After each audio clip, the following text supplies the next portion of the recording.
மக்களே வணக்கம் மக்களே, எல்லோரும் நல்லா இருக்கீங்களா? நானும் நல்லா இருக்கேன். நான் இன்றைக்கி எங்கே இருக்கேன் அப்படின்னு பார்த்தீங்கன்னா, திருநெல்வேலிக்கு வந்திருக்கேன் மக்களே. 2 நாள் லீவுக்கு நான் ஊருக்கு வந்திருக்கேன், திருநெல்வேலிக்கு. அதுதான் எனக்கு கல்யாணம் ஆன ஊர்.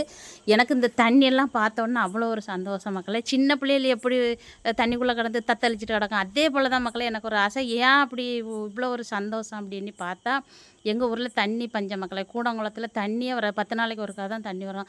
அதுவும் உப்பு தண்ணி தான் வரும். இங்கே இந்த தாமிரபரணி ஆறு தண்ணியை பார்த்தோன்னே எனக்கு அவ்வளோ ஒரு சந்தோஷம்.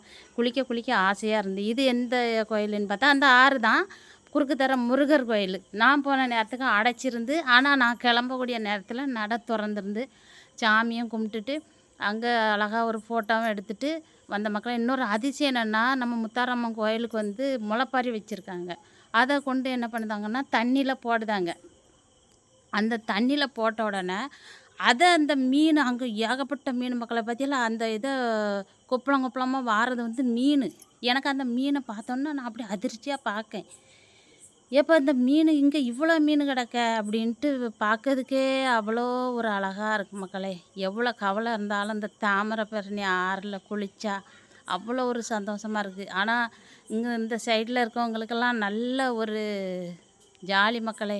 உண்மையாக சொல்கிற மக்களே, எங்களுக்கு திருநெல்வேலி கூடங்குளம் சைட்லலாம் தண்ணி பஞ்சம் ரொம்ப இருக்குது மக்களே. அடுத்த வீடியோவில் பார்ப்போம்.